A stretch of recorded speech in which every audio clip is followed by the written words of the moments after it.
Hello, ഇന്ന് നമ്മളൊരു feeder setup ചെയ്യുന്ന വീഡിയോ ആണ്. നമുക്ക് ഓൾറെഡി ഒരു ഫീഡർ ഉണ്ട് 3 ഇഞ്ചിൻ്റെ.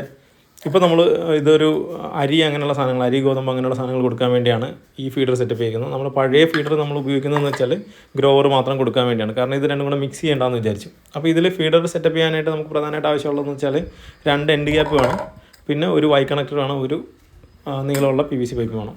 അപ്പോൾ ഇതിൽ നമ്മൾ വൈ കണക്ടറിൻ്റെ അടിയിലേക്ക് ഫിറ്റ് ചെയ്യാൻ പറ്റുന്ന ഒരു കറക്റ്റ് എൻഡ് ഗ്യാപ്പ് തന്നെ നോക്കിയെടുക്കുക. കാരണം അത് കറക്റ്റായിട്ട് ഫിറ്റ് ആവുന്നത് കിട്ടും.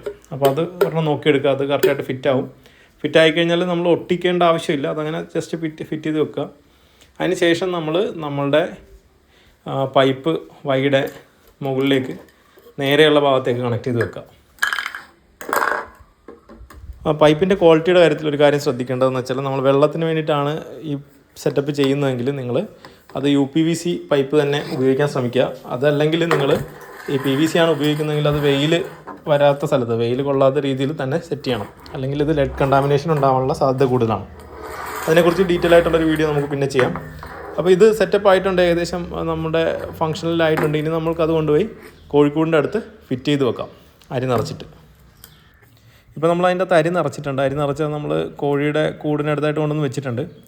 ഇത്തവണ നമ്മളൊരു ചെറിയ ചേഞ്ച് വരുത്തിയെന്ന് വെച്ചാൽ, നമ്മളുടെ പൈപ്പിൻ്റെ ഡയമെൻഷനിൽ കുറച്ച് മാറ്റങ്ങൾ വരുത്തിയിട്ടുണ്ട്. നമ്മൾ കഴിഞ്ഞ തവണ 3 ഇഞ്ചിൻ്റെ ആയിരുന്നു കണക്ടേഴ്സും പൈപ്പും എല്ലാം ഉപയോഗിച്ചത്. ഇത്തവണ നമ്മളത് 2.5 ഇഞ്ചിൻ്റെയാണ് ഉപയോഗിച്ചിരിക്കുന്നത്. ശരിക്കും 2.5 ഇഞ്ചിൻ്റെ ആവശ്യമുള്ളൂ.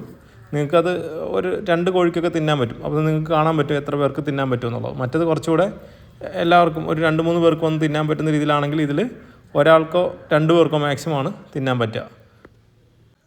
നമ്മുടെ കോഴികൾക്കൊരു സ്റ്റാർട്ടിംഗ് ട്രബിൾ ഉണ്ടായിരുന്നു. എന്തായാലും അത് ഇപ്പോൾ തിന്നാൻ തുടങ്ങിയിട്ടുണ്ട്. അപ്പോൾ ഇത്രയൊക്കെ ഉള്ളൂ, പിന്നെ കാണാം.